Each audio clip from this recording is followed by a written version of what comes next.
সুন্দর, আমার চোখগুলো সুন্দর, নাক আমার বোচা না, আমার ঠোঁট মোটা না, আমার দাঁত বাঁকা না, আমার চাপা ভাঙা না, আমার হাইট মাশাআল্লাহ ভালো। আমি ঘুম থেকে আমার হাজব্যান্ড আমাকে উঠাইছে, চলো খেতে যাব, খাবার রেডি। আমি কোনো রকম ঘুম থেকে উঠে মাথায় হিজাবটা দিয়ে খেতে বসছি। ওই সময় কি আমি ক্যামেরাতে আসার জন্য রেডি?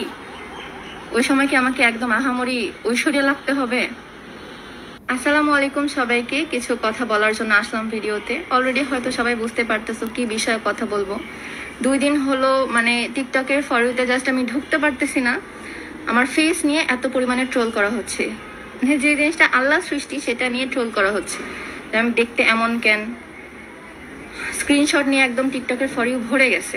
মানে এই বিষয়টা নিয়ে আমি কি বলবো কিছু বুঝতে পারতেছি না। 2 দিন হলো আমি কোনো ভিডিও আপলোড দিইনি, এত পরিমাণে ডিপ্রেশনে আছি আমি।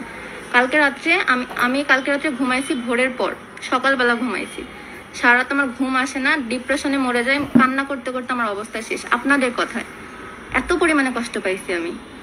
চেহারা তো আল্লাহ সৃষ্টি, তাই না? এটা নিয়ে এত কথা বলার রাইট কি আপনাদের দিছে? আমি মাশাআল্লাহ নিজের কাছে অনেক সুন্দর, আমার চোখগুলো সুন্দর, নাক আমার বোচা না, আমার ঠোঁট মোটা না, আমার দাঁত বাঁকা না, আমার চাপা ভাঙা না, আমার হাইট মাশাআল্লাহ ভালো, আমার ওয়েট আহামরি অনেক মোটা না, আমি অনেক শুকনা না, আমার চুল লম্বা, সব দিক থেকে আমি পারফেক্ট আলহামদুলিল্লাহ। নিজের কাছে নিজে আমি অনেক সুন্দরী। আর আমার ফ্যামিলির মানুষদের কাছে আমি পড়ি তাদের চোখে। কিছু মানুষের কথা আমার কিচ্ছু যায় আসে না।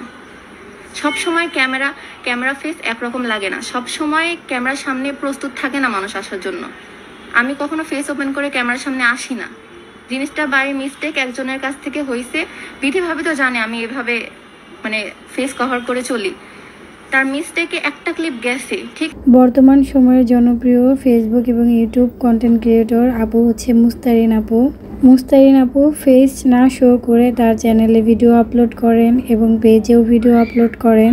মুস্তারিন আপু তার ভিডিওতে কখনোই ফেস শো করে না, সে ফেস শো না করে ভিডিও করে।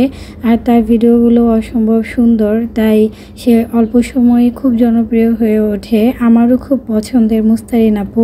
অদেখায় এবং না শোনা জিনিসের ওপর, অর্থাৎ অজানা জিনিসের ওপর মানুষের কৌতূহল একটু বরাবরই অনেক বেশি থাকে। তাই যেহেতু মুস্তারিন আপু ফেস শো করে না আর সে অনেক জনপ্রিয়, তার ভিডিও মিলিয়ন ভিউজ হয়, তাই মানুষের অনেক কৌতূহল আসলে মুস্তারিন আপু দেখতে কেমন।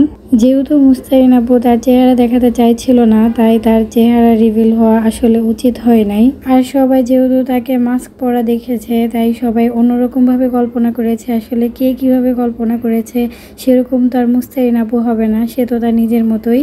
তো অনেকের কল্পনার সাথে মুস্তারিন আপুর চেহারা মিলে নাই, হয়তো কারো কাছে কম সুন্দর লেগেছে। তো তারা আসলে মুস্তারিন আপুকে নিয়ে অনেক ট্রল করেছে। আসলে চেহারা তো আল্লাহর দান, সেটা নিয়ে আসলে ট্রল করার কিছুই নাই। মুস্তারিন আপু কিন্তু ক্যামেরা আসার জন্য একদমই প্রস্তুত ছিল না। আর ন্যানো সেকেন্ডের একটা ক্লিপ দেখে আসলে বলা যায় না যে একটা মানুষ দেখতে সুন্দর কি না। সে যদি সেজেগুজে ক্যামেরায় আসে অবশ্যই তাকে দেখতে অনেক সুন্দর লাগবে। তাই ছোট্ট একটা ক্লিপ থেকে কারো চেহারা যাচাই করা উচিত না।